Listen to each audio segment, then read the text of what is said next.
예, 창세기 4장입니다. 4장에서 5장 양갈로 한쪽 갈로 2번입니다. 자손의 저주와 보호. 우리가 창세기 1장, 2장, 이제 3장을 살펴봤는데요. 1장, 2장, 3장이 거의 이제 하나님의 창세기 1장 부분이 이제 핵심이 창세기 1장 28절이잖아요. 언약으로 시작됐잖아요. 하나님 언약. 네, 그 다음에 또 두 번째 2장에서도 또 언약이 나오잖아요.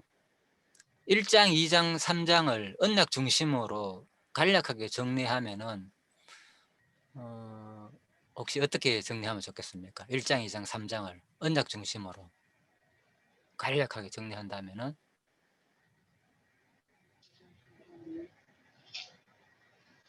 1장 28절을 중심으로 1장 28절이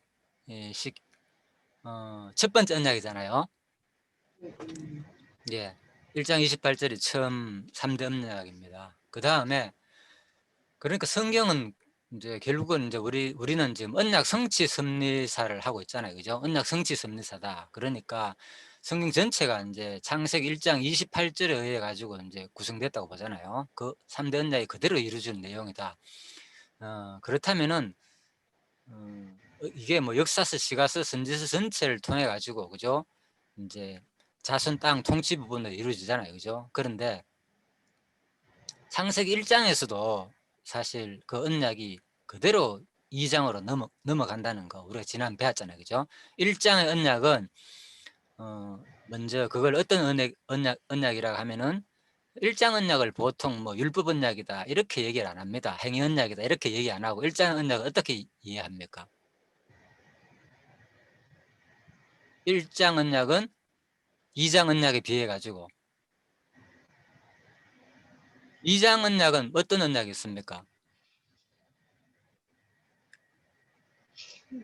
아담한테 하면 언약. 아,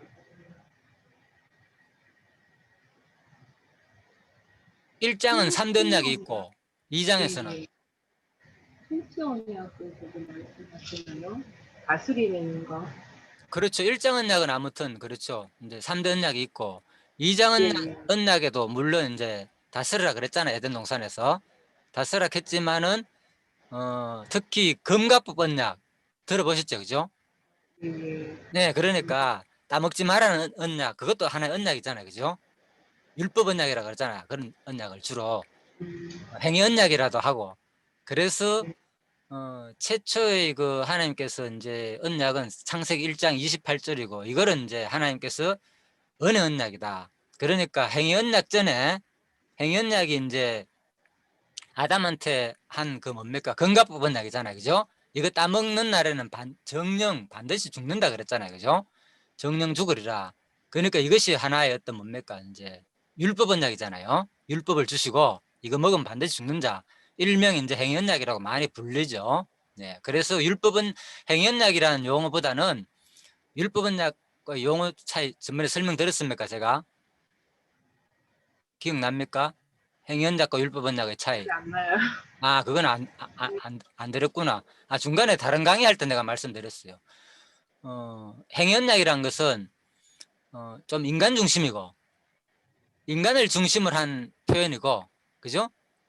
네가 행위에 따라 가지고 내가 어떻게 심판한다는 그런 표현이고, 율법 언약은 하나님이 스스로 이제 법을 정해가지고 준 언약이다. 그래서 행위 언약이라는 용어보다는 율법 언약이 더 맞다는 거죠. 그죠?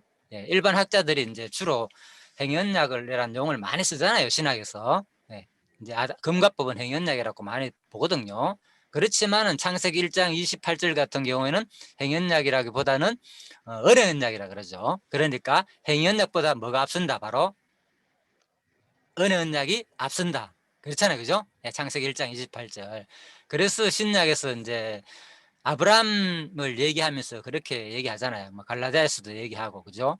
그러니까 아브라함이 뭐 언제 아브라함이 어떤 아브라함이 무슨 모세 이후가 아브라함은 모세 이전 사람이었잖아요. 그죠? 그러니까 율법이 있기 전에 아브라함을 불렀다 그러잖아요. 예. 그죠? 율법을 읽기 전에 하나님께서 아브라함을 불렀지. 언제 뭐 율법을 주고 아브라함 율법 지키는 애 따라 가지고 아브라함을 불렀는 것이 아니지 않느냐. 그래서 그죠? 은혜가 바로 율법보다 앞선다는 걸 강조하잖아요. 그죠?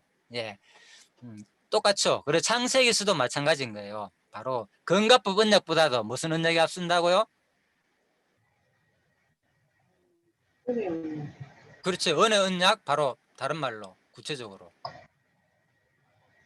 3대 언약. 그렇죠. 3대 언약이 앞서잖아. 쉽게 말해가지고. 예, 예. 1장은 쉽게 말하면 은혜 언약이고 2장은 행위 언약이다. 그렇죠. 건갑법 언약이다. 율법 언약이다. 그러니까 율법 언약보다도 사실 은혜 언약이 먼저 앞서는 거죠. 그죠? 예. 그래서 성경은 항상 이제 이 원리로 간다는 거죠. 이제 1장, 2장. 그러면은 3장 내용은 뭐겠습니까? 3장 내용은. 1장은 자, 간단하게 은혜 중심으로, 이제 언약 중심으로 본다면 1장은 은혜 언약이고 2장은 율법 언약이고 3장은 뭐겠습니까? 그러면.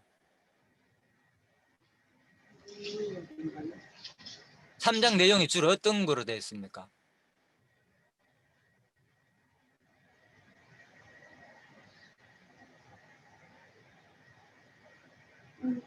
불순종을 해가지고 예, 하나님께서 예. 일종의 이렇게 저주를 내리는 그런 이야기들이죠. 그렇죠. 쫓아내는 거. 예, 예. 그러면은 그래. 근데 언약 중심으로 한다면 어떻게 그걸 이해하면 좋겠습니까? 3장 부분을. 그 내용이잖아요. 쫓아내는 그거를 내용. 예? 행위 언약이라고 봐야 되나? 아까 저는 이제 율법 언약하고 행위 언약 조금 헷갈렸는데 같은 건가 좀 그랬었거든요. 아니, 근데 같은 행위대로 게요. 하게 율법 언약이나 같은 행위 거에 언약이나 같은 건데 다시 예, 예, 설명드릴게요. 행위 언약이란 말보다는 건갑법이 행위 언약 맞잖아요. 그죠? 예, 먹지 예, 마라 했으니까 그것도 또 율법이기도 하잖아요. 하나님께 주시는. 그죠? 예. 네, 그래서 행위언약이라는 율법, 개념은 인간 중심으로 그죠? 좀 예, 표현한 거고 인간의 행위에 따라 가지고 법을 주는 것처럼 느끼잖아요. 행위언약 자체가. 예. 아, 그 그래서 말 자체가, 예, 예. 그렇죠. 그 얘기인 거예요. 그거를 이제 이번에 이제 김기웅 목사님이 그 강의에서 상세히 강의에서 그걸 하시더라고요. 그래서 내가 딱 들어보니까 아 상당히 공감이 가고 그죠? 일반 기존 신학에서는 뭐 행위언약이라는 것을 아주 자연스럽게 많이 쓰거든요. 예, 그래서 그 행위언약 말보다는 율법언약 하는 게 훨씬 더 성경적이다는 거죠. 또 하나님 중심적인 표현이고 자 그 말입니다. 그렇다고 가지고 우리 행위언약 하면 뭐 율법 언약을 다 알아들으니까 일단 아무튼 그래서 1장은 자 언어냐이고 2장은 행위언냐이고 그죠? 쉽게 말해 율법언냐이고 됐죠? 예, 3장은 뭐겠습니까? 그러면 언약 중심으로 본다면 3장은 언약이, 다른 언약이 또 있어요? 그게 아니면 저는 이것도 율법 언약인 것 같은데. 언약은 얘기만. 아니고요. 언약은 아니고 그러니까 언약 중심으로 본다면 3장 내용을 우리는 뭡니까? 범죄 내용이 나오잖아요. 3장은 예, 그죠? 그러니까 언약 중심으로 본다면 3장 내용이 언약의 중심으로 이루어진다는 거죠. 쉽게 말해 인간 중심으로 이루어지는 게 아니고 보통 보면은 우리는 일단 뭡니까? 3장을 얘기할 때는 어떻게 생각합니까? 3장 얘기할 때는 아담과 하와가 뭐 범죄했기 때문에 뭐라고요? 하나님은 범죄의 여야 따라가 심판하시는 분으로 보이잖아요. 예, 3장이 그렇게 보통 보잖아. 왜 예. 선악과를 만들어 가지고 그것만 뭐 선악과만 안 만들었으면 우리가 이렇게 고생 안 했을 건데 그 얘기잖아. 그죠? 주로 3장에서 제일 핵심되는 게 이제 그거잖아요. 왜 하나님께서 선악과 만들어 놨으면 아담 하와가 사실 안 따먹고 쫓겨나지도 않을고 이렇게 되잖아요. 그러니까 이거를 그런 질문 자체가 뭐 중심으로 못 본다는 거예요. 그거를. 하나님 중심으로 못 보고 어떤 사람의 행위에 따라서 심판을 받는 것처럼 그렇게 그렇죠. 그 중심으로 보기 때문에 그 질문이 나온다는 거죠. 지난주에 공부한 게 그거잖아요. 그죠? 그 중심으로 보다 보니까 왜 선악과를 만들어가 이렇게 힘들게 하느냐 하니까 거기에서 답할 사람은 세상에 아무도 없다는 거죠. 그렇잖아요. 예. 결과 중심으로 질문하다 보니까 그래서 지금 제가 이제 말씀드리는 게 언약 중심으로 보자는 거죠. 성경 자체가 언약과 성취를 통해서 뭐 하는 거 바로 자기 존재와 속성을 계시하는 데 관점이 있다는 거죠. 성경은. 그렇죠? 예. 그렇다면은 자, 보통 3장에서 야, 이게 복습을 해도 해도 끝이 없네요, 이게. 너무 많이 해가지고. 또 제가 이제 물어보는 건데, 삼장 중심에서 사람들이 이제 이런 질문을 하잖아요. 왜 선악과를 만들어가지고 우리를 이렇게 힘들게 하느냐. 그거 답하지를 못해가지고, 그래도 이제 또 어떤 분들은 이 부분에 대해서 답하는 게 하나님의 주권을 강조하면서, 그죠? 뭡니까? 그거는 뭐 따먹게 해가지고 뭐 하기 위해서, 너희들이 에덴 동산에서 하나님의 은혜를 찬양 안 했기 때문에 따먹게 해가지고 뭐 하기 위해서, 타락시켜가지고 죄인 만들어가지고 하나님을 찬양하기 위해서 선악과를 만들었다. 또 이런 쪽으로 들릴 수도 있잖아요. 상당히 공감하기도 하고, 그죠?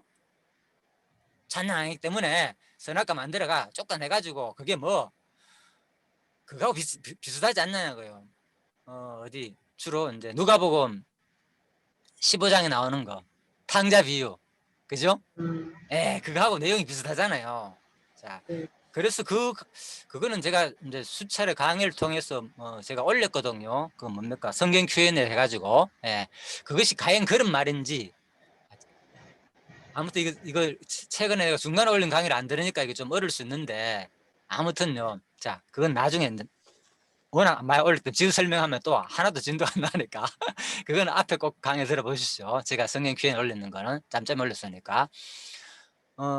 아무튼 그 질문에 대해서 사람들이 뭐 인간을 중심으로 하다 보니까 해결이 안 되는 거예요. 왜 선악과를 만들어 이렇게 고생했나. 그러니까 하나님께서 뭐 우리가 하나님을 찬양 안 했기 때문에 하나님 쫓아내 가지고 죄를 줘 가지고, 왜 율법을 준 이유가, 그죠? 뭡니까? 죄인 되기 위해서 줬다. 또 그런 죄가 더욱더 죄되기 위해서 줬다. 이런 게 있잖아요. 그죠?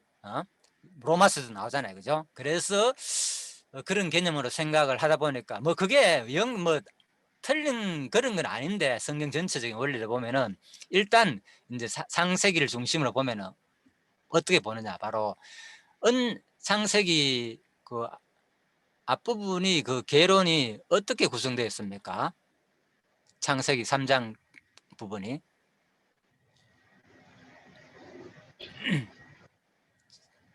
자, 한번 볼까요?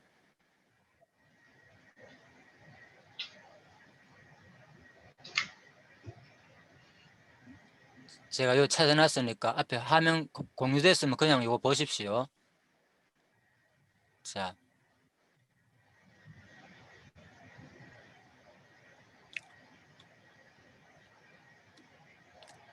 2장 볼까요? 언약, 1장이 언약이잖아요. 그죠? 2장 뭡니까? 언약 수립을 시행하는 장면이잖아요. 예. 그 가운데서 다시 뭡니까? 또 언약을 세우잖아요. 금갑법 언약을. 그죠? 예. 여기 에덴의 창설한 동산에 사람과 선악과에 대해서 언약함. 여기서 또 금갑법 언약이 나오잖아요. 그죠? 자, 1장 언약이 분명히 뭡니까? 3대 언약을 수립하는 내용이 나오잖아요. 3대 언약 수립. 그리고 2장에 와가지고 뭡니까? 이 언약의 수립 과정이잖아요. 언약 수립. 3대 언약이 그대로 이루어지는 내용 속에서, 자, 3대 언약 2장 속에서 어떻게 이루어집니까? 3대 언약 2장 속에서 수립 과정이잖아요. 어떻게 이루어집니까?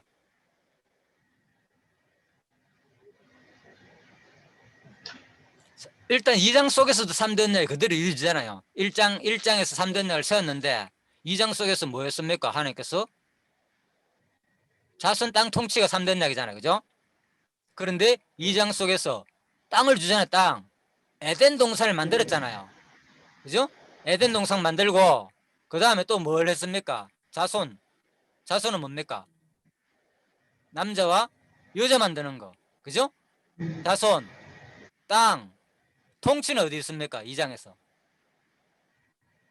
아담이 짐승들의 이름을 짓게 하는. 그렇죠. 다 있죠. 예. 자손, 땅, 에덴 동산, 통치. 그죠? 예. 생육 번성, 땅, 통치 다 있잖아요. 그러니까 뭡니까? 언약의 수립 과정이 있다는 거, 이것도. 그렇잖아요. 완전히 여기서 따먹는 바람에 이 안에서 원래 3대 언약은 자체는 뭡니까? 분명히 이 안에서 이루어질 언약이잖아요. 1차적으로 볼 때. 그렇잖아요. 생육 번성하라, 땅을 정복하고 다 쓰라 그랬으니까 하나님께서 이 땅 준 곳에서 지금 해야 되는데 그걸 못했잖아요. 결국 따먹는 바람에 쫓겨나가지고 하잖아요. 결국은. 그죠?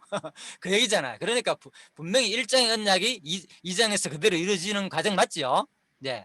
그런데 또 2장 언약, 2장 가운데서 또다시 언약을 하잖아요. 하나님께서는 어떤 언약을 합니까? 바로 선악과에 대한 언약을 하잖아요. 그렇죠? 네. 예, 네. 2장에서 요 계론 보십시오. 계론 앞에. 예, 사람과 선악과에 대해서 언약함. 예. 그래서 이 언약을 하는데 또 3장 한번 볼까요? 3장의 소정은 아담과 자손을 보호하는 내용으로 되어 있잖아요. 그죠? 자, 그런데 요걸 언약 중심으로 보자면요. 물론 그 내용은 보호하는 내용 맞잖아요. 그죠? 아담을 완전 죽이지 않았고 가족을 설득해가지고 보호해 주잖아요. 예, 그 내용이지만은 이 3대 언약이 사실 성경은 끝까지 이루어지는 내용이란 말입니다. 그래서 3장에서는 사실 제가 요거를 언약 실행 과정이라고 표현했어요. 네. 보호하는데 언약을 실행하는 게 뭡니까? 보호하는 거잖아요. 맞잖아요. 그러니까 실행 과정 속에서 또 구체적으로 드러나는 게 뭐냐? 바로 3장 내용은 아담과 아담 저주와 보호, 바로 1장에서 말하는 3대 언약이 생육 번성하라 그랬잖아요. 그런데 여기서 완전히 죽어버리면 생육 번성할 수 없잖아요. 그러니까 이 1장 언약이 그대로 이루어지는 거고 3장에서 그렇잖아요. 보호가 자손 언약이 그대로 이루어지는 거잖아요. 또 동시에 2장 언약도 뭐 하는 거겠어요. 2장 언약이 이루어지는 것은 어떻게 또 연결하면 좋겠습니까? 2장 언약은 뭐라고 했습니까요? 선악과에 대한 언약 했잖아요. 이 선악과의 언약이 어디서 이루어지겠습니까? 구체적으로. 지금 알아 있는데 선악과 언약은 한장 뭡니까? 따먹으면 뭐 한다 그랬어요? 정령 죽으리라 죽는다 그랬죠. 그랬잖아요. 예. 네. 예. 그러니까 뭔가를 저주를 한다는 거잖아요. 따먹고 난 다음에 벌을 준다는 거잖아요. 따먹고 난 다음에 그 후에 어떤 현상이 일어난다는 거죠. 하나님께서. 자, 네. 그래서 3장에 오면은 그대로 이 1장의 언약의 상륙 번성 과정에서도 사실은 자손 보호하는 측면에서도 이루어지지만은 사실 2장에서 말하는 이 선악과 언약, 따먹으면 정령 죽는다 했는데 그 언약도 이루어지는 거예요. 3장에 오면은. 그러니까 여기서 죽었는 게 뭐가 죽었습니까? 실제로 안 죽었잖아요. 그죠? 네. 안 네. 죽었는데 뭐가 이루어집니까? 그러면은.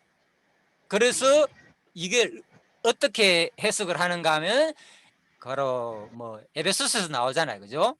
우리가 죽었던 너희들을 살렸다 그랬잖아요. 보면은. 그죠? 언제 죽었습니까? 죽었던 너희들은 바로 에덴 동산에서 선악과 따먹고 죽었다는 거예요. 그죠? 예. 실질적으로는 우리가 뭡니까? 사단의 종로를 하는 이 자체가 죽었다는 거예요. 그 표현이잖아요. 그건 많이 들어봤죠. 그죠? 우리의 영이 죽었다고. 그죠? 실제는 살았지만은 죽은 상태다는 거예요. 영 자체가 뭐 죽지는 않아죠. 그죠? 영이 없으면 우리는 존재할 수 없으니까 누구 쉽게 말해가 사단에 완전히 종노를 했다. 그것이 죽은 거랑 마찬가지라는 거예요. 예. 그런 말입니다. 그래서 자, 실질적으로 이 과정도 뭡니까? 실질적으로 3대 언약 가운데서 여기에 두 번째 선악과 언약이 그대로 이루어지는 과정인 거예요. 실질적으로 쫓겨나면서 뭡니까? 우리 신약에 세석하고 있잖아요. 실질적으로는 육체는 살았지만은 그대로 죽는다 했으니까 하나도 죽었다는 내용은 없잖아요. 분명히 3장에는. 그렇지만은 이제 신약을 보니까 뭡니까?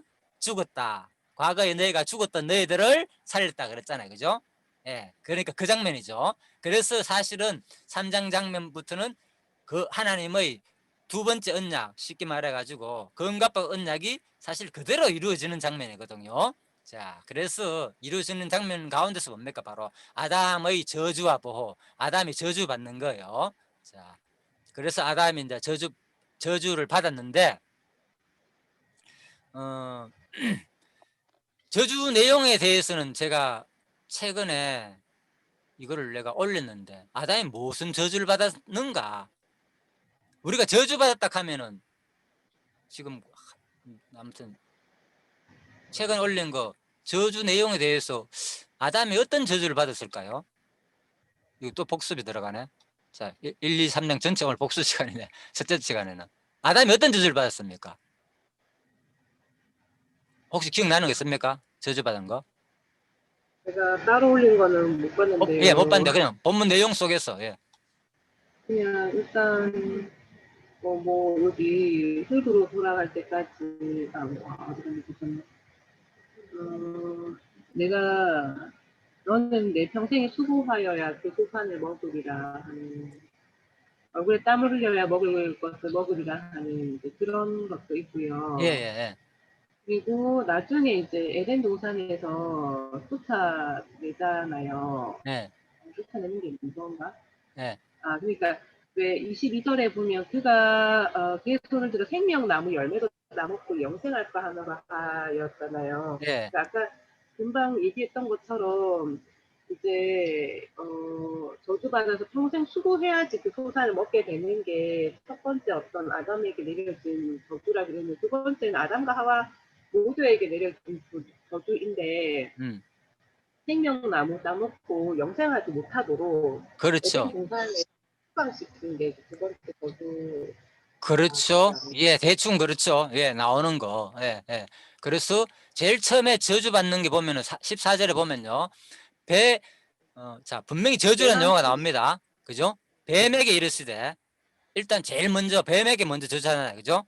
더욱 저주를 받아 배로 다니고 살아있는 동안 흙을 먹을지라. 일단, 그죠? 예, 저주라는 용어가 분명히 나오죠. 그 다음에, 자, 그리고 여자와 원수가 되게 하고, 그걸 뱀과 원수가 된다는 거죠. 이제 후손과 바로 여자의 후손은 내 머리를 상하게 할 것은 너는 거의 발꿈치를 상하게 한다. 그러니까 일단 가장 먼저 뱀한테는 분명히 저주라는 말을 하면서 이제 배로 다니고 흙을 먹는다는 표현이 있고요. 뭐 흙 같은 거 실제로 뭐 이건 먹는 게 아니고 상당히 낮아지자. 뱀이 실제로 흙 먹고 안 살잖아요. 지위가 낮아졌다 엄청나게. 그러니까 걸어 다니다가 분명히 뭡니까 배로 다닌다는 거잖아요. 예를 들면은 그런 위치로 낮아졌다. 그러다 보니까 실제로 땅에 다니다 보니까 실질적으로 공기 속에 있는 그런 흙을 먼지를 이제 먹을 수도 있잖아요. 그죠? 자, 코로 호흡이 되니까. 자, 그 말입니다. 실제로 뱀이 뭐 그걸 먹고 사는 게 아니니까. 이 당시 뱀들은 뭐 먹고 살았습니까? 그러면 전부 다 개구리 잡아 먹고 살았습니까? 아니죠. 성경에 말하면 뭡니까? 전부 다 식물이 뭡니까? 각종 풀이 전부 다 식물이 된다 그랬잖아요. 그죠? 예, 동물들한테는. 동물이고 할 것 없이 전부 다 풀을 먹고 살았습니다. 에덴 동산에서는요. 이때까지만 먹은 게 아니고요. 언제까지? 아담 타락, 후까지 상당히, 그죠? 오랫동안 이 식물을 전부 다 이제 서로 잡아먹지 않고 사람도 마찬가지고 다 동물을 먹지 않았습니다. 노아 방주 전까지만 해도요. 자, 그 후에 이제 식물을 먹게 되는 게 나오거든요. 분명히 6장에 가면은. 자, 그건 나중에 설명드리고. 그래서 이때는 전부 다 아무튼 다 이제 식물을 먹고 살았단 말. 그렇기 때문에 자, 이제 땅에 배로 다니다 보니까 이제 흙도 먹게 되고. 자, 일단 넘어갑니다. 이게 먼저 저주가 있었고, 또 누가 여자가 크게 임신하는 고통, 그렇잖아요. 예. 구체적인 가장 큰 저주는 막 우리가 저주받았다 하니까 막 바로 죽고 막 우리가 뭡니까 이제 엄청나게 죽었다 이런 식으로 우리 영이 죽었다 막 이렇게 가잖아요. 그죠? 예. 영이 죽으면 활동할 수 있습니까 없습니까 사실은? 그렇죠? 영이 죽으면 이거 우리 움직일 수도 없잖아요 솔직히. 그래서 우리는 에덴 동산에서 저주받았다 하니까 우리가 그냥 영이 죽었구나 이렇게 많이 생각을 하잖아요. 어떻게 들어보면. 예.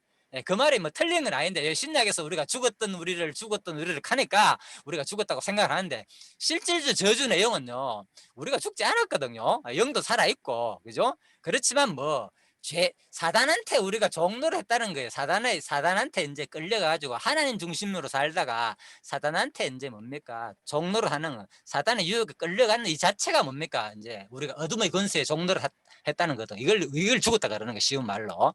자, 그래서 실제 저주의 내용은 뭐냐? 바로 첫 번째 여자한테 네가 임신하는 고통을 크게 다한다. 성경에 나오죠 분명히 저주 내용이 나옵니다. 그런데 여기서 저주란 말을 사용했습니까? 사용 안 했습니까? 아담한테는 아니 하와한테는 없지요. 저주란 용어를 사용 안 했다니까. 뱀에게는 분명히 뭡니까? 네가 더욱 저주를 받아가지고 배로 다닌다 했지만 여자한테는 저주를 안 했다니까요. 그냥 뭐 육신적인 고통을 준 것뿐이에요. 사실 저주 내용은.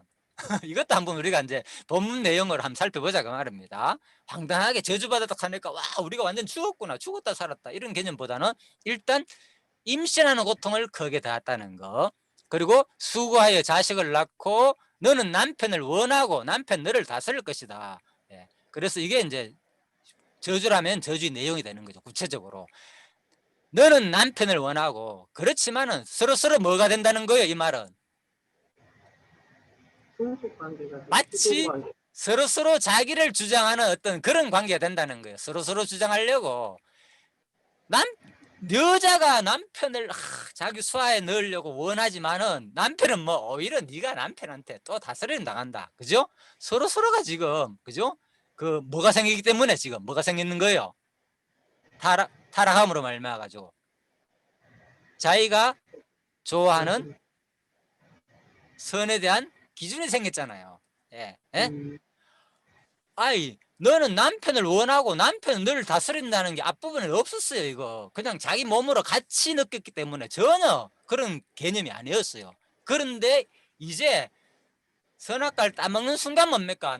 나의 욕구가 생기는 거예요. 내가 원하는 남편. 그죠? 뭔가 모르게 막 여기 원한다 하니까 남편을 사랑하고 사모한다 이런 개념이 아닙니다. 이건 자기중심적인 어떤 그런 개념입니다.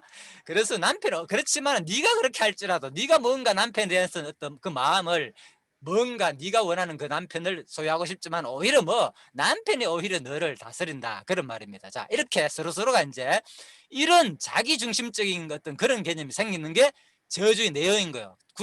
굳이 사람한테 저주라는 용어를 쓰지 않았지만요. 자, 그리고 난 다음에 또 볼까요? 아담에게 이르시되 네가 내 아내의 말을 듣고 내가 네게 먹지 말라 한 나무의 열매를 먹었은즉 땅은 너로 말미암아 저주를 받고. 자, 보십시오. 또 이상하지요. 하나님은 분명히 정령 죽으라 그랬지 저주받는다는 말은 없었잖아요, 사실. 그죠? 그렇잖아요. 예, 정령 죽는다 그랬잖아요. 예, 그거예요.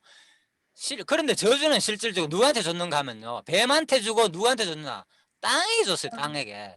땅은 너로 말미암아 저주를 받고 너는 내 평생에 수고하여 그 소산을 먹으리라. 예, 그러니까 대신에 누가 저주를 받았나? 땅이 저주를 받고 뱀이 저주를 받고 그 다음에 아담은 평생 수고의 어떤 저주란 용을 말하자면 수고의 저주를 받은 거예요. 그렇잖아요. 그전에는 수고하지 않았단 말입니다. 이 수고가 나오잖아요. 그냥 뭐 다스리고 각종 보기 좋고 먹기 좋은 아름다운 많은 열매 실과를 하나님께서 나게 했으니까 너 뭐 그거 따먹고 살라는 거예요. 그냥 마음대로. 얼마나 좋습니까? 그러니까 그거 수고해가 따먹는 게 아니잖아요. 하나님께서 막 열리게 해가지고 막 따먹었으니까. 자, 그 말입니다. 그래서 구체적으로는 저주의 내용은 이런 내용들입니다. 저주란 말이 분명히 사람한테는 적용되지 않았습니다. 일단은 자, 너는 저주라고 봐도 상관이 없겠지만요, 너는 내 평생에 수고해야 그 소산을 먹게 된다는 구체적인 내용은, 여자는 뭐 고통을 당하고 임신하는 고통을 크게 더하고, 분명히 임신을 했단 말입니다. 생육 번성 하락했으니까 할 수 있는데 이제는 고통을 한다는, 고통으로 임신하게 된다는 거. 또 서로가 이제 뭡니까? 서로가 다스리려 하는 거, 스스로가 원하고 다스리려는 쪽으로 두 번째 됐고, 그 다음에 땅은 바로 저주를 받아가지고 수고하여 먹게 한다는 거. 땅이 그냥 쉽게 먹게 안 한다는 거죠. 예를 들면 이제는. 그리고 구체적으로 땅의 저주 내용 한번 봅시다. 그렇다면 땅이 네게 가시덤불과 엉겅퀴를 낼 것이라. 자, 구체적으로 저주의 내용은 바로 이거죠. 땅에 대한 저주의 내용은 가시덤불과 엉겅퀴를 내는 거. 그렇죠? 예, 이게 구체적 저주 내용입니다. 그리고 네가 먹을 것은 이제 뭐라고요? 밭의 채소인즉. 이게 핵심이죠. 이제 구체적으로 이제 저주가 뭘까? 도대체 어떤 저주를 받았을까? 뭐라고요? 아담이 가장 큰 저주는, 예전에 뭐 따먹고 살았습니까? 예, 각종 실과 열매 따먹고 살았다니까. 예. 그런데 물론 뭐 땅에서는 열매도 열리잖아요. 그런데 핵심적인 것은 뭡니까? 이제는 뭐 너는 뭐 네가 먹을 것은 열심히 땅이 이제 여간해 가지고 네가 원하는 만큼 마음대로 안 들린다는 거예요, 과일이. 그러니까 네가 먹을 것은 밭의 채소니라. 그것도 그냥 먹는 게 아니고 뭡니까? 땅이 가시덤불과 엉겅퀴를 낼 때 그걸 다 제거하고 열심히 경작해 가지고 그래야만이 네가 먹는 주 양식이 된다는 거예요. 채소. 그렇죠? 예, 이게 이제 저주의 핵심이죠. 이런 것들이 에덴 동산에 없었잖아. 네가 뭐 땅 가라가 채소 갖고 가지고 먹어라 그것도 잡초도 제가 하면서 이런 얘기 없었단 말입니다. 그러니까 구체적으로 성경이 말하선 아담이 저주를 받은 것은 어떤 것인지 이제 한번 살펴보는 과정이었습니다. 그 다음에 네가 흙으로 돌아갈 때 얼굴에 땀을 흘려야 먹을 것을 먹으리니. 그렇죠? 또 뭡니까? 네가 흙으로 돌아갈 때 이것은 뭡니까? 필경 뭐 한다는 거예요. 아까 우리가 정령 죽으리라 그 언약이 그대로 이루어지는 거죠. 그죠? 예. 정령 준다 그랬잖아 분명히. 그러니까 뭡니까 이거? 네가 흙으로 돌아간다는 거예요. 반드시 너는 죽는다. 그것이 이제 저주 내용 맞죠? 그리고 난 다음에 그 과정 전까지는 뭐 해야 되느냐? 얼굴에 땀을 흘려야 먹을 것이니라. 그만큼 이제 노력해야 된다는 거예요. 사는 동안에. 자, 그리고 또 마지막에 나오죠. 너는 흙이니 흙으로 돌아갈 것이니라.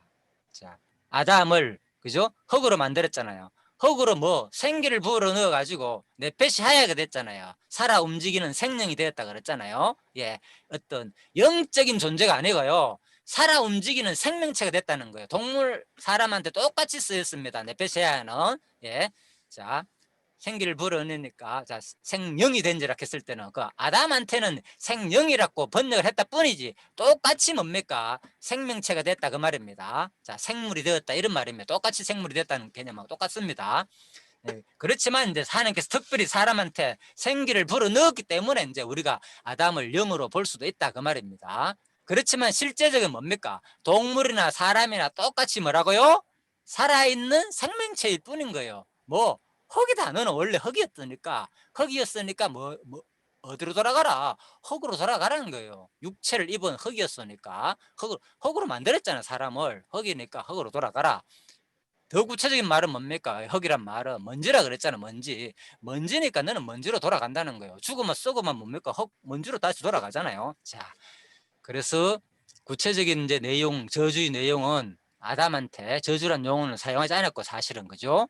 땅이 오히려 저주를 받고, 자, 또 뱀이 저주를 받고, 거의 여자는 고통을 당하고 임신할 때, 애를 낳을 때, 그리고 뭡니까? 아담은 농사할 때 이제 구체적으로 옛날엔 편하게 과일을 따먹다가 이제는 구체적으로 땅을 갈아가 이제 채소를 먹어야 되는 거. 자, 물론 뭐 또 나무가 자체가 있으니까 분명히 나무 과실을 늘리니까 또 따먹을 수도 있겠죠. 그렇지만 성경에서 말하는 것은 이제 뭔가 바뀌었습니다. 쉽게 마음껏 늘려가지고 아름답고 먹이 좋은 나무를 그냥 편하게 먹겠다가 이번에는 구체적으로 밭에 채소를 갈아가 먹겠다는 거. 자, 이것이 바로 아담과 하와가 한테 준 저주 내용입니다. 저주라고 용어를 사용한다면. 그렇죠? 창세기 2장도 우리가 지금까지 공부했지만 또 오늘 얘기하니까 조금 어떻습니까? 또 새롭게 좀 느껴집니까? 네. 근데 여기 이거는 예? 제가 지난번에 예. 왜 아담과 하와 이야기 좀 덜 들은 것 같아가지고 봤더니만 중간에 제가 12시에 나왔더라고요. 뒷부분 빠졌죠. 예, 네, 마지막, 예. 그래갖고, 좀, 그런데 여기, 너는 남편을 원하고 하는 그 부분이 예, 예, 있잖아요. 예. 그게 남편을 어떻게 보면 지금 장모님이 말씀하시는 거는 원한다 하는 게 저는 이제 뭐 약간 남편의 사랑을 갈구하고 뭐 그렇죠. 그런 식으로 갈구하고. 생각하겠는데, 예. 근데 장모님이 방금 이제 말씀하신 거는 약간 네가 남편의 어떤 주도권을 원하는데 남편 위에 있는 주도권을 원하는 남편이 너를 다스릴 것이라고 예. 이렇게 말씀하신 거 맞잖아요, 그렇죠? 예. 예. 그렇게 하는 거 하고 몇 가지 이게 맞나? 그래서 그 저주하는 그것도 아, 이게 말만 저주라는 말을 안 썼을 뿐이지 사실 예. 그렇게 그렇죠. 하면 상관없죠. 예. 어떻게 예. 뭐 뱀하고 땅만 저주를 받은 것 같고 음. 아담과 하와는 어떻게 하나님의 어떤 그 용서함을 결국은 받게 되는 것처럼 이렇게 붙여지잖아요. 저주라는 말을 직접적으로 쓰지 않았으니까. 그렇죠. 하지만 예. 예. 그 말만 직접적으로 쓰지 않았을 그렇죠. 전체 뿐 내용은 저주받았다고 결국은 다 일반 가지는 게 상관없어요. 맞는데 예. 예. 이렇게 하니까 아니 예. 맞나 싶어가지고 제가 안 그래도 지금 계속 맞나 성경의 싶어요. 다른 그냥. 여러 예. 가지 예. 여러 가지 번역을 계속 봤는데 예. 어떤 예. 번역에는 보면은 예. 너는 예. NIV가 거기는 보니까 너는 남편을 기쁘게 해주기를 원하나 이렇게 되어 있거든요. 예. 예, 네, 예. 네. 디плom을 주기를 원하나 이렇게 이런 식으로 되어 있어요. 그래가지고 음, 음. 참 뭐가 맞지?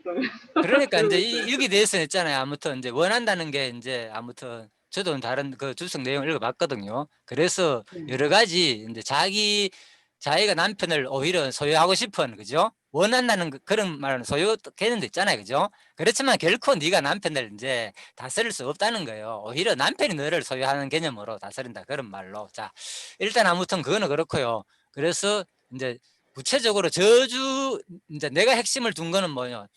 아담과 하와가 저주받았다 하면은 우리가 가장 먼저 생각나는 게 뭡니까? 죽었는 거. 그죠? 네. 영이 죽었다는 거. 이제 그 얘기를 많이 하잖아요. 그래서 사실 영이 죽었다는 그런 개념보다는 영이 뭡니까? 죽었다 살았다 이런 걸 있을 수 없잖아요. 이 영은 죽는 개념이 아니잖아요. 신령한 거니까. 그렇잖아요. 그죠? 영이 어떻게 죽습니까? 영은 존재하는 거, 존재냐 존재하지 않느냐는 거고, 존재란 것은 뭡니까? 하나님이 창조를 말하는 건데. 그죠? 예, 그래서 이 육신은 뭡니까? 존재했다가 사라지지만 영 자체는 뭡니까? 없어졌다가 새로 생겨나고 이런 개념이 아니잖아요. 그죠? 그래서 우리가 특히 에덴 동산에서는 아주 신령한 상태고, 그죠? 거기다가 그 영이 죽었고 이런 개념으로 이제 우리가 좀 생각을 할 수 있기 때문에 제가 일부러 구체적으로 도대체 저주의 내용이 뭔가를 한번 보자는 거예요. 그런 개념보다는, 그죠? 구체적으로 아담이 받은 저주는 이런 것이다. 육신적인 거, 외형적인 거지. 뭐 영이 있다가 사라졌다가 다시 뭐 이런 개념은 아니라는 거예요. 왜 성경에 자꾸 신약에서 너희는 과거에 죽었던 하니까, 에덴 동산에서 인간이 받은 가장 큰 저주는 죽었구나, 영이. 그죠? 생명을 했다가 죽었구나, 이렇게 생각하는 거예요. 그래서 그 생명도 제가 설명드렸죠, 사실. 그죠? 생명이 된지라 그 말도 똑같아. 동물이나 사람한테 똑같이 쓰인 용어라고. 예, 그 얘기입니다. 자, 그래서 이제 한 번 더 그냥 구체적으로 그 저주의 내용이 뭔지를 살펴보자, 그런 말입니다. 저주의 내용은 이런 거였구나. 그죠? 뭐 엄청나게 에덴 동산과 지금하고 우리 상태가 바뀐 거는, 그죠? 바로 뭡니까? 땅이 저주를 받아가지고 생태계가 이렇게 확 바뀌었다는 게 쉬운 말로. 그거였지, 그죠? 엄청나게 뭐 차원이 다르다. 아주 신령한 상태고, 지금 이 뭡니까? 여기는 완전히 뭔가 우리가 죽으면 천국 가듯이 차원이 다른 그런 세계로 그동안에 많은 이해를 했잖아요. 에덴 동산을. 너무나 차원의 다른 상태인 것처럼. 예, 그래서 일단 제가 보기에는 이제 창세기를 살펴보니까 너무나 차원 다른 그런 내용보다는 그냥 자연스럽게 원래 고통도 있었고, 그죠? 원래 땅도 갈았고, 그러다가 거기서 따먹고 다 했는데 이런 육체적인 구체적인 고통과 구체적인 이제 이런 표현들이 들어갔다, 이렇게 보는 것이 자연스럽다. 마치 이 상태를, 에덴 동산의 상태를 얻을 것처럼 어디에 그 비슷한 거야. 아무튼 그 뭡니까? 예수님 재림 후에 뭡니까? 그 천년왕국 이루어지잖아요. 그죠? 예. 천년왕국처럼 거의 비슷하게 보잖아요. 예. 물론 상태는 맞습니다. 왜? 이때는 그게 없잖아요. 짐승들이 뭡니까? 해치지도 않았고, 아담 하와의 말을 잘 들었잖아. 오히려 짐승들을 이름을 지었다는 것은 통치 개념이잖아요. 다스리고 마음껏. 자, 그 부분도 진약했죠. 배필이 누구냐? 그죠? 배필을 처음에 만든 것은, 그죠? 자, 그 중에서는 없었다는 거예요. 배필이. 그런 식으로 또 봤죠. 예, 그런 것도 상당히 이제 지난주에 우리가 한번 살펴봤었고, 일반적으로 그런 개념으로도 설명을 잘 안 하죠. 동물을 배필이라고 전혀 생각을 안 하잖아요. 그런데 이제 본문 내용을 쭉 볼 때는 첫 번째는 먼저 동물 중심으로 했고, 그 다음에 그들에는 돕는 배필이 없었다. 그들의 짝이 아닌 것을 알고 바로 다음에 이제 만들어줬다. 물론 하나님이 그거 몰라서 한 것은 아니었고요. 자, 이렇게 우리가 본문 내용을 한번 쭉 살펴봤습니다. 그 다음에 이제 뭡니까? 그 아내를 위해 가지고 가죽옷을 지어 입혔다. 그죠? 예, 그래서 이 부분에서도 이제 또 우리가 뭐 또 뭡니까? 이 가죽옷이 짐승이 아니고, 그죠? 강문지 보면 나옵니다. 이것이 사람 몸이 아니고, 그죠? 이 가죽이라는 것이 진짜 짐승을 잡아가지고 가죽을 입힌 것이 아니고, 우리 생명이었기 때문에 신령한 생령이 됐다 그랬잖아요. 그죠? 생령인데 육체가 없었는데, 이때 이제 가죽옷을 입혔단 말은 우리가 육체를 입었다. 자, 이렇게 이제 설명을 하길래 제가 이게 그런 말인가 싶어가지고 본문 내용을 자세히 읽어보니까 이런 개념보다도 가죽옷을 입혔다는 말은 옷이라는 개념이, 그죠? 가죽과 옷의 이제 두 가지가 합쳐진 옷이잖아요. 그죠? 가죽이란 말은 이제 오르란 말인 게 오르. 자, 그래서 이 오르란 말이 이제 바사르라는 용어가 두 가지 동시에 쓰인다 그랬잖아요. 가죽, 사람과 짐승 두 가지 동시에 쓰는 말이 이제 오르란 말이요. 바사르도 마찬가지고. 그래서 사람 피부나 동물한테는 동물 가죽을 말하는 거, 사람한테 적용할 때는 피부를 말하는 거고, 그죠? 이 오르가. 그리고 바사르란 말도 사람이나 동물한테 똑같이 쓰였다. 그래서 앞부분에 나오는 너는 내 뼈 중에 뼈요, 살 중에 살이라 그랬을 때 살, 그죠?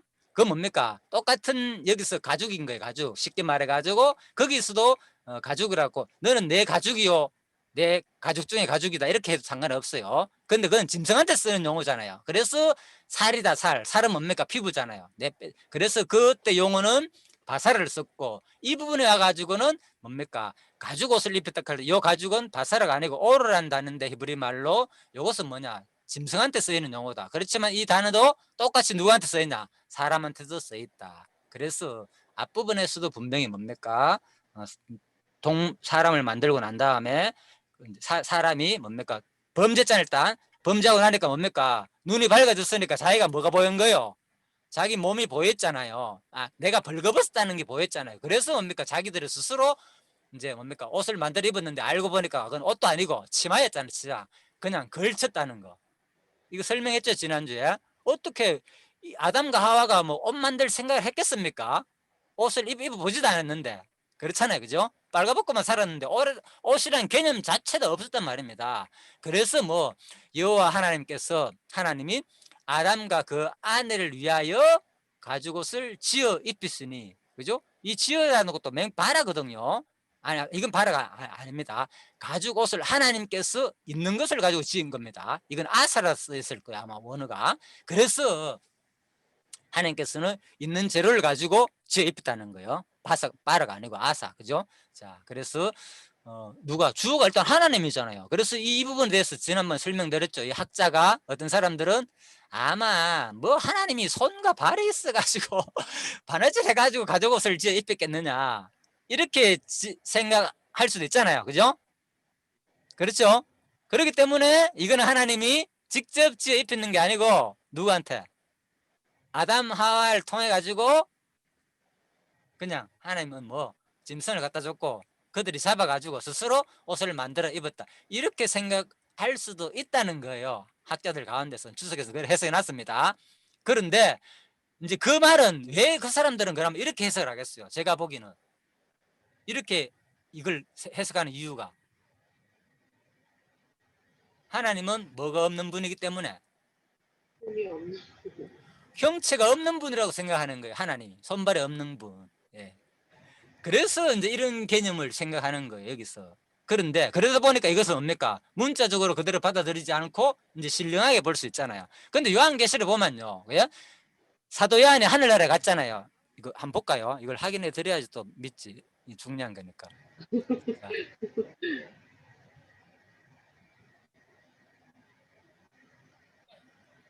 자, 요한계시록 1장입니다. 요한계시록.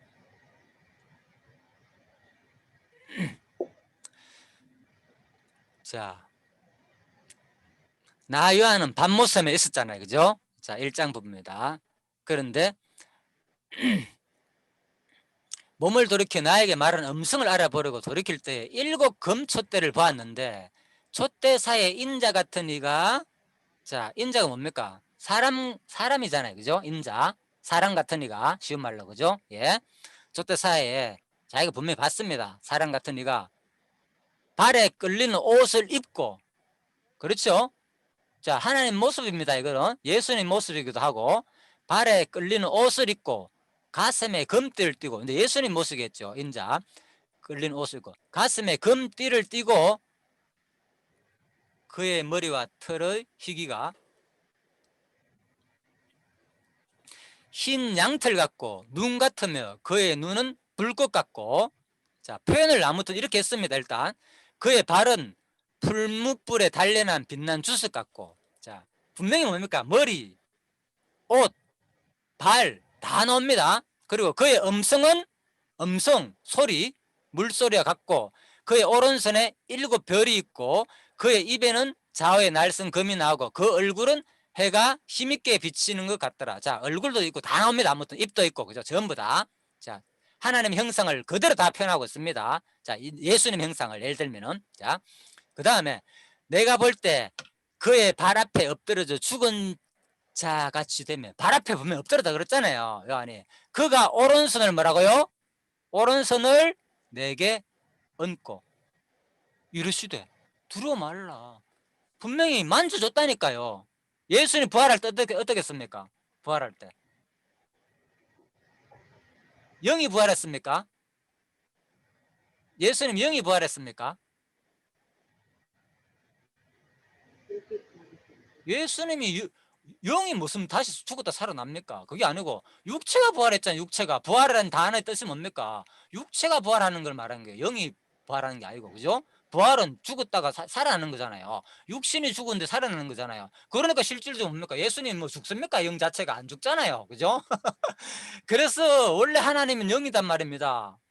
그래서 영 자체가 죽는 그런 개념이 아니고 부활한 거예요. 육체가. 그래서 바로 부활하니까 뭡니까? 그때 누가 도마가 직접 만져봤잖아요. 사람들한테 다 만지게 해줬고. 그래서 마지막 하늘나라 그냥 올라갔는 거. 육체가. 육체 부활을 우리가 부정하면 안 됩니다. 자, 그래서 오른손을 내게 얹고, 예? 성경을 보면요, 너무 사람들이 신령하게 생각하는 것 같아요. 제가 보기는. 그죠? 물론 지금 우리 이 몸은 뭡니까? 부활체잖아요. 부활체. 그죠? 우리 같은 체가 아니고 시공간을 초월하는 형태가 분명히 있습니다. 하늘나라에도. 그걸 좀 생각해 보자는 거예요. 그래서 자, 오른손을 내게 얹고 이러시기를 두려워 말라. 나는 처음이요 마지막이니 곧 살아있는 자가 내가 전에 죽었었노라. 보십시오.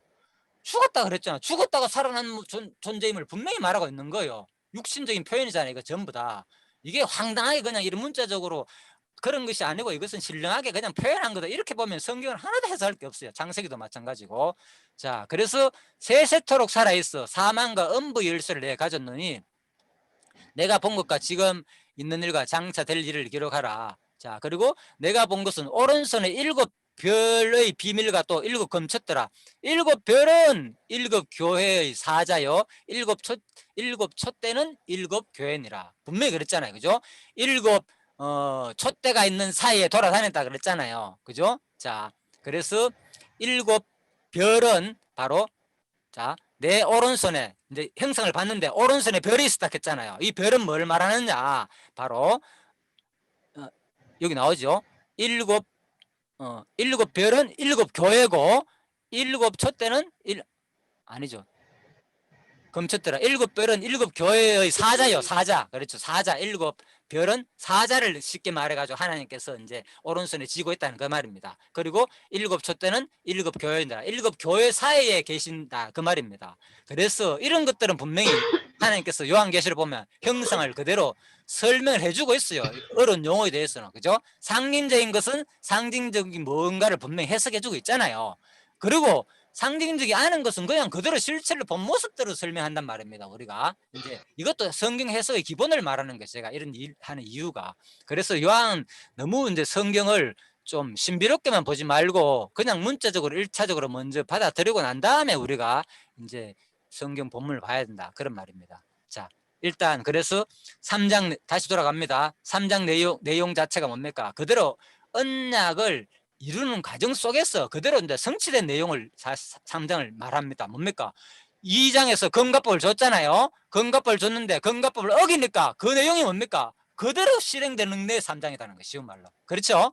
1장이 창세기 1장 28절이 3대 언약이고 2장이 이제 금갑법을 줬고 언약 준실을 본다면 금갑법을 줬는데 3장에서 뭡니까? 그 어긴 결과 그대로 어떤 현상이 일어나느냐? 그것을 하나님께서는 보여주는 내용이라는 거죠. 3장 내용. 그렇죠? 언약대로 하나님은 뭐? 이루시는 분임을 보여주는 내용이 3장 내용이었다는 거예요. 맞죠? 예. 저주도 받고 저주받은 현상들을 구체적으로 밝혀주는 내용이다. 자, 그래서 1, 2, 3장을 우리가 이제 전체적으로 자, 복습을 여기까지 전체적으로 복습을 하였습니다. 그래서 자, 일단 여기까지 복습을 하고요. 자, 시간이 꽤 지났습니까? 잠시 쉬다 갈까요? 네. 예, 그러도록 합시다. 그러면 예. 자, 잠시 쉬다가 다시 이제 자, 한 5분 쉬다가 그렇게 뵙도록 하겠습니다. 예, 조금 이따 다시 들으십시오. 네.